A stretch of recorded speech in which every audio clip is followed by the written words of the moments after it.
राजन झा आपका editorial class पर स्वागत करता हूं फिर से।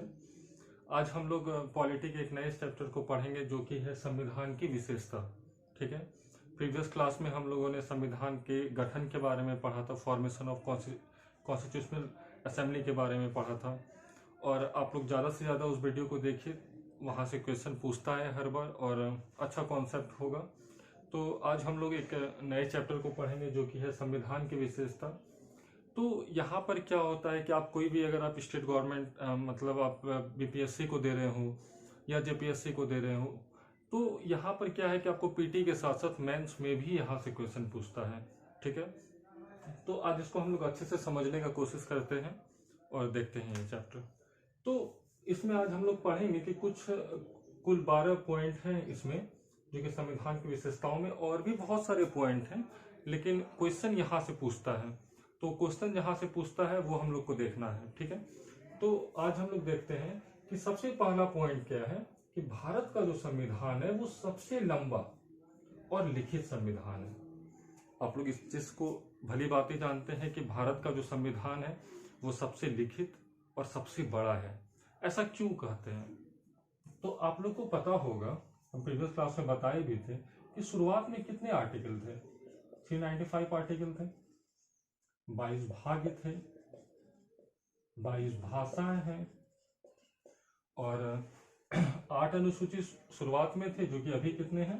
12 अनुसूची हैं। और आप लोग को पता भी होगा कि संविधान को बनने में कुल समय 2 वर्ष 11 माह और 18 दिन का लगा था। तो ये सारे प्रावधानों से हम लोग कह सकते हैं कि जो भारत का संविधान था वो सबसे बड़ा और सबसे लिखित संविधान है। ठीक है, तो यहाँ पर 2 वर्ड आता है, एक है लिखित और है अलिखित।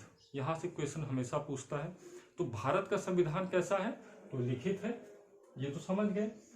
अमेरिका का संविधान कैसा है? लिखित है। लेकिन अलिखित संविधान कहाँ का है, ये भी क्वेश्चन पूछता है। तो अलिखित संविधान में आप लोग याद कर लीजिएगा, अलिखित संविधान ब्रिटेन का है। ठीक है,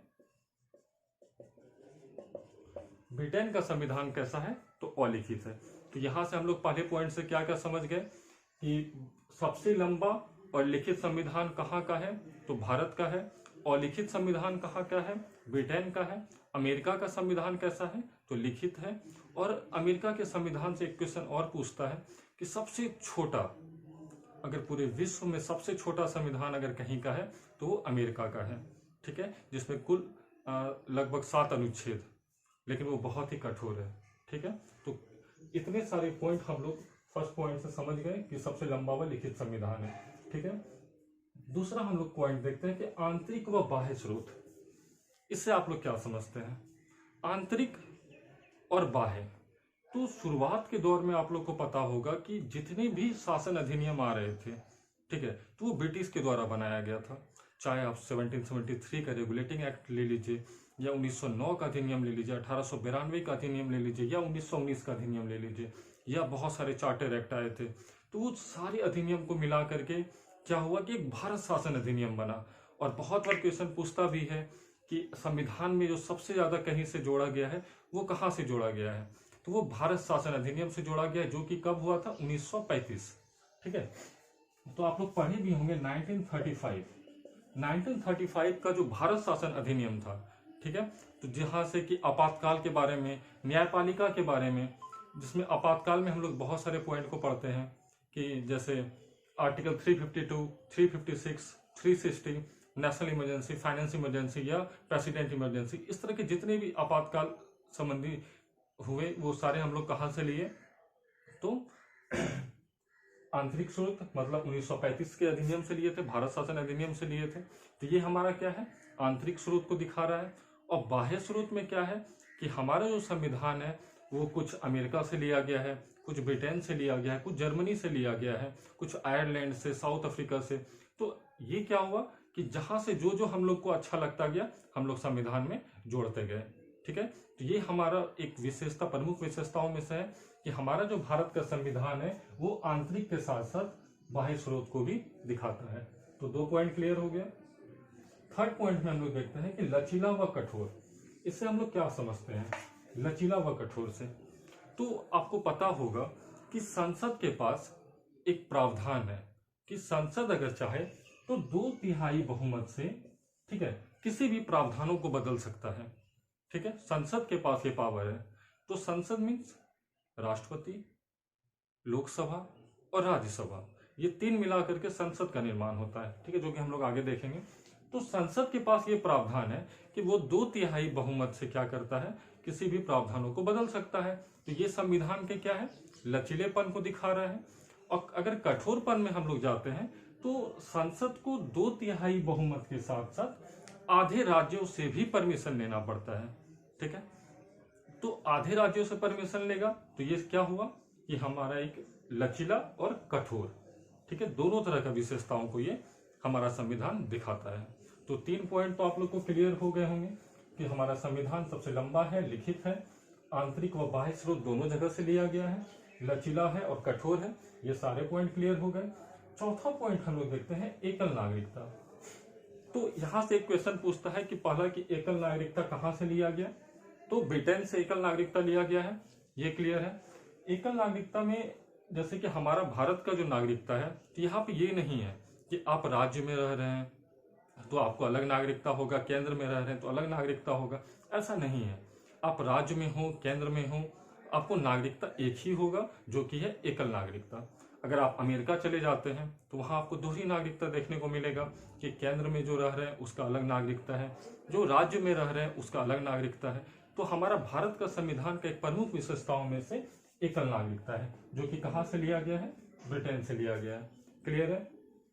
अब हम लोग देखते हैं मौलिक अधिकार को। तो मौलिक अधिकार से आप लोग क्या समझते हैं, ये भाग 3 में है संविधान में। पहला पॉइंट, ये कहां से लिया गया है, अमेरिका से लिया गया है, ये भी क्लियर है। शुरुआत में आप लोग को पता होगा कि कितने मौलिक अधिकार थे, 7 थे। अभी कितने रह गए हैं, 6 रह गए हैं। तो कोई भी संविधान तब तक मजबूत नहीं होगा जब तक स्वतंत्र लोगों के लिए एक खुद को और प्रकाशित करने के लिए एक संविधान का गठन ना हो। ठीक है, इससे मतलब क्या है, आज जो हम लोग बोल रहे हैं या आज हम लोग कुछ भी कर रहे हैं, कोई भी काम कर रहे हैं, उसके पीछे सबसे बड़ा रीजन क्या है, ये संविधान है। ठीक है, जैसे कि आप लोग पढ़े भी होंगे कि संविधान हम लोग को क्या क्या देता है, right to equality, right to freedom, right against exploitation, right to the cultural and educational right, या of right to the constitutional remedies, जिसमें कि हम लोग आर्टिकल 32 पढ़ते हैं, जिसमें 5 तरह के रीट के बारे में हम लोग पढ़ेंगे। जब हम लोग मौलिक अधिकार पढ़ेंगे तो वहां पे और अच्छे से पढ़ेंगे। उसके बाद हम लोगों को पता भी है कि पहले राइट टू प्रॉपर्टी जो था वो अब क्या हो गया है, उसको 44 अमेंडमेंट एक्ट 1978 के तहत हटा करके उसको अब 300 क में रख दिया गया है, जो कि अब क्या है, एक लीगल राइट हो गया है, अब वो फंडामेंटल राइट नहीं है। ठीक है, तो ये जितने भी होंगे वो हम लोग आगे नेक्स्ट चैप्टर में पढ़ेंगे। तो ये भी एक विशेषताओं में से एक था। डीपीएसपी मतलब direct principle of state policy. ठीक है, तो direct principle of state policy मतलब राज्य के नीति निर्देशक तत्व। इस संविधान में जितने भी चीज होंगे वो राज्य को भी अच्छे से फॉलो करना है और केंद्र में भी अच्छे से फॉलो करना है। तो जिसमें अलग अलग प्रावधानों के बारे में हम लोग पढ़ेंगे। तो जितने भी होंगे वो आगे हम लोग चैप्टर में इसको और अच्छे से क्लियर कर लेंगे। एक आता है मौलिक कर्तव्य। यहाँ से क्वेश्चन पूछता है कि जब शुरुआत में जब संविधान का गठन हुआ तो मौलिक कर्तव्य को नहीं जोड़ा गया था। ठीक है, तो मौलिक कर्तव्य को कब जोड़ा गया, तो 42 अमेंडमेंट एक्ट 42वां संविधान संशोधन 1976 के तहत मौलिक कर्तव्य को जोड़ा गया। और अभी किस आर्टिकल में है, तो 51 क में है, 51 क में मौलिक कर्तव्य को रखा गया है, 51 क में। और अभी वर्तमान में मौलिक कर्तव्य कितने हैं, तो 11। ठीक है, तो ये पॉइंट को आप लोग को याद रखना है कि वर्तमान में मौलिक कर्तव्य कितने हैं, तो 11 हैं। किस अधिनियम के तहत इसको जोड़ा गया, तो 42वां संविधान संशोधन के तहत इसको जोड़ा गया, 51 क में इसको रखा गया है। ठीक है, इतने सारे पॉइंट हो गए क्लियर। एक आता है सार्वभौमिक मताधिकार। ये पूरे संविधान की विशेषताओं में ये प्रमुख विशेषताओं में से एक है, सार्वभौमिक मताधिकार। इससे आप लोग क्या समझते हैं, तो सार्वभौमिक मताधिकार मीन्स एक मत का अधिकार, चाहे आप गरीब हों, चाहे आप अमीर हों, चाहे आप स्त्री हों, पुरुष हों या किसी भी लिंग से हों। ठीक है, तो ये सारे सार्वभौमिक मताधिकार का सिंपल सा एक मीनिंग है, अगर आप वयस्क हैं, मतलब आप अगर वोट देने का आपको अधिकार है, 18 साल से ऊपर हैं आप लोग, तो आप लोग को एक मत देने का पूर्ण रूप से अधिकार है। तो यहाँ से 2-3 क्वेश्चन पूछता है कि शुरुआत में स्टार्टिंग में क्या था कि वोट देने का अधिकार 21 वर्षों के बाद था। आप लोग पढ़े भी होंगे कि 21 साल था शुरू में वोट देने का अधिकार। लेकिन आप लोग ये भी पढ़े होंगे कि 61st अमेंडमेंट एक्ट 1988, 61वां संविधान संशोधन 1988 के तहत इसको 21 साल को हटा करके क्या किया गया, 18 साल कर दिया गया। तो ये पॉइंट आप लोग को याद रखना है कि किस अधिनियम के तहत सार्वभौमिक मताधिकार को जोड़ा गया, मतलब 21 साल से 18 साल किया गया, तो 61वां संविधान संशोधन 1988 के तहत। तो ये भी पॉइंट क्लियर हो गया। अब हम लोग देखते हैं स्वतंत्र व निष्पक्ष न्यायपालिका। ठीक है, हमारा जो न्यायपालिका है वो कैसा है, एक स्वतंत्र है, किसी तरह का बाउंडेशन नहीं है, उस पर किसी भी तरह का कोई फोर्स नहीं है, और एक पिरामिडिकल शेप में हम लोग, पिरामिड के अनुसार हम लोग इसको देख सकते हैं। एक ऐसा बना हुआ है जिसमें 2-3 लेयर हैं। जैसे कि आप कह सकते हैं कि सबसे ऊपर जो है वो क्या है, सुप्रीम कोर्ट है, फिर हाई कोर्ट है, फिर डिस्ट्रिक्ट कोर्ट है। तो ये क्या है, एक स्वतंत्र है। ठीक है, एक स्वतंत्र रूप से है हमारा न्यायपालिका। ऐसा नहीं कि राज्य के लिए अलग न्यायपालिका होगा, केंद्र के लिए अलग होगा, ऐसा नहीं है। डिस्ट्रिक्ट्स में अगर कोई काम नहीं हो पाता है तो आपको हाई कोर्ट में जा सकते हैं। हाई कोर्ट में अगर आपका काम नहीं हो पाता तो आपको पूरा अधिकार है कि आप उस केस को सुप्रीम कोर्ट के पास लेके जा सकते हैं। सुप्रीम कोर्ट के पास भी ये पावर है कि अगर आप हाई कोर्ट अगर उस केस को अच्छे से फुलफिल नहीं कर पा रहा है तो सुप्रीम कोर्ट को पूरा पावर है कि उस केस को वो अपने अंडर में ले लें। तो एक स्वतंत्र और निष्पक्ष न्यायपालिका जो कि हमारे संविधान की एक प्रमुख विशेषताओं में से ये भी एक है। संसदीय शासन प्रणाली जो कि कहाँ से लिया गया है, ब्रिटेन से लिया गया है। अच्छा, ये भी पॉइंट आप लोग याद रख लीजिएगा कि स्वतंत्र और निष्पक्ष न्यायपालिका कहाँ से लिया गया है, अमेरिका से लिया गया है। संसदीय शासन प्रणाली ब्रिटेन से लिया गया है। अब इससे क्या समझते हैं संसदीय शासन प्रणाली, तो क्या देखते हैं, तो संसद का निर्माण कैसे हुआ, एक राज्यसभा, लोकसभा, मतलब अपर सेक्शन, लोअर सेक्शन, ऊंचे को हम लोग क्या बोलते हैं, राज्यसभा बोलते हैं, फिर निम्न को लोकसभा बोलते हैं, और राष्ट्रपति, इन तीनों को मिलाकर के क्या होता है, एक संसद का निर्माण होता है। ठीक है, तो ये भी एक प्रमुख विशेषताओं में से एक है, और जो कि कहाँ से लिया गया है, ब्रिटेन से लिया गया है, संसदीय शासन प्रणाली। 2 पॉइंट और देखते हैं हम लोग, एक है त्रिस्तरीय शासन और एक है पंथ निरपेक्ष। त्रिस्तरीय शासन, ये इससे आप लोग क्या समझते हैं, भारत एकमात्र ऐसा देश है जहां पर क्या है, त्रिस्तरीय शासन व्यवस्था है। ठीक है, विश्व में भारत, विश्व में, यहां से क्वेश्चन पूछता भी है, इसलिए आप लोग याद रखिएगा कि विश्व में भारत एकमात्र ऐसा देश है जहां पर त्रिस्तरीय शासन व्यवस्था है। अगर आप किसी और परिसंघ में जाते हैं, किसी और देश में जाते हैं, तो आपको क्या दिखता है, अगर आप किसी और परिसंघ में जाते हैं तो आपको 2 ही चीज दिखेगा, या तो केंद्र और या तो राज्य। ठीक है, लेकिन अगर आप भारत में देखते हैं तो आपको केंद्र राज्य के साथ साथ स्थानीय स्वशासन भी दिखता है। ठीक है, स्थानीय स्वशासन मतलब पंचायती राज व्यवस्था, मतलब केंद्र भी है, राज्य भी है, और ग्रामीण के लिए भी आप लोग पढ़े भी होंगे कि पंचायती राज व्यवस्था, जिसको कि अब पूर्ण रूप से संविधान में उसको जोड़ दिया गया है। 73वां संविधान संशोधन और 74वां संविधान संशोधन 1993 के तहत आप लोग पढ़े भी होंगे कि पंचायती राज व्यवस्था को जोड़ दिया गया है। तो ये एक क्या है कि त्रिस्तरीय शासन व्यवस्था में है, जो कि एक प्रमुख विशेषताओं में से एक है। ठीक है, तो ये भी क्लियर हो गया। हम लोग एक पॉइंट पढ़ते हैं, धर्मनिरपेक्ष या पंथ निरपेक्ष। इससे क्या समझते हैं, अगर धर्मनिरपेक्ष और पंथ निरपेक्ष का मतलब आता है, हम लोग को पंथ निरपेक्ष को याद रखना है। धर्मनिरपेक्ष हम लोग बोलचाल की भाषा में बोल देते हैं।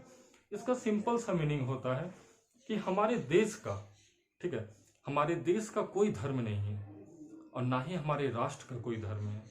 ठीक है, धर्म किसका होता है, एक व्यक्ति का धर्म होता है। अगर हम लोग बोल सकते हैं कि हम लोग हिंदू राष्ट्र में रह रहे हैं तो ये कहना एक गलत हो सकता है। एक व्यक्ति, अगर हम बोलते हैं कि हाँ भाई हम हिंदू हैं, कोई बोलता है कि हम मुस्लिम हैं, कोई सिख है, कोई ईसाई है, कोई अल्लाह को मान रहा है, कोई भगवान को मान रहा है, कोई जीसस क्राइस्ट को मान रहा है, कोई गुरु गोविंद सिंह को मान रहा है, तो ये क्या है, एक व्यक्ति का खुद का एक धर्म है। ठीक है, हम लोग ये नहीं कह सकते हैं कि हम लोग एक सिख वाले देश में रह रहे हैं, ऐसा नहीं है। ठीक है, तो ये एक बहुत इंपॉर्टेंट सा विशेषताओं में से एक है कि पंथ निरपेक्षता, जिसको कि 42वां संविधान संशोधन 1976 के तहत इसको जोड़ा गया था। और यहाँ से बहुत बार क्वेश्चन पूछता है, अगर आपको 42वां संविधान संशोधन के तहत किस चीज को जोड़ा गया, अगर आपको धर्म निरपेक्ष और पंथ निरपेक्ष ये दोनों ही दे दे तो आप लोग पंथ निरपेक्ष को टिक करेंगे, ठीक है, क्योंकि पंथ निरपेक्षता ही सही होगा। और अगर पंथ निरपेक्ष नहीं देता है तो आप लोग धर्म निरपेक्ष को मार सकते हैं, ठीक है। तो आज हम लोग 12 पॉइंट में सारे विशेषताओं को देख लिए। तो हम लोग कह सकते हैं कि हमारा जो संविधान है वो बहुत ही एक सुदृढ़ ढंग से बनाया गया है, जो कि बहुत ही ज़्यादा विस्तृत है, और इसको वकीलों का देश भी कहा जाता है। हमारे संविधान को हम लोग पढ़े भी हैं कि हमारा जो संविधान है उसको हम लोग वकीलों का स्वर्ग भी कहते हैं। एक सर आइवर जेनिंग्स, ठीक है, सर आइवर जेनिंग्स, एक नाम आप लोग याद रखिएगा, सर आइवर जेनिंग्स, इन्होंने कहा था, सर आइवर जेनिंग्स ने कहा था कि हमारा जो संविधान है वो क्या है, एक वकीलों का स्वर्ग है, ठीक है, वकीलों का स्वर्ग है हमारा संविधान। क्यों बोला? क्योंकि इसमें इतने सारे भाग्य जुड़े हुए हैं जो कि आम इंसान के लिए उतना याद कर पाना मुश्किल है, और कोई याद करना भी नहीं चाहता। तो उसके लिए क्या किया गया, एक वकील को बनाया गया कि वकील जो होगा उसको पूरा पूर्ण रूप से हर एक तरह का नॉलेज होगा। तो हम लोग जब आगे पढ़ेंगे कि कैसे क्या काम करता है, कैसे सुप्रीम कोर्ट काम करता है, कैसे हाई कोर्ट काम करता है, कितना प्रोसेस उसमें चाहिए बनने के लिए, तो वो सारी चीज़ हम लोग आगे देखेंगे। तो आप लोग को जैसा भी लगे ये वीडियो, आप लोग कमेंट कीजिए, आप और ज़्यादा इस वीडियो को देखिए, और पहले वीडियो को भी अच्छे से आप लोग और ज़्यादा देखिए, जिससे आप लोग को और भी मदद हो, और हम और आगे नेक्स्ट वीडियो को फिर से लाएंगे। और जितना ज़्यादा से ज़्यादा हो आप लोग लाइक और सब्सक्राइब कर सकते हैं, कमेंट भी कीजिए। धन्यवाद।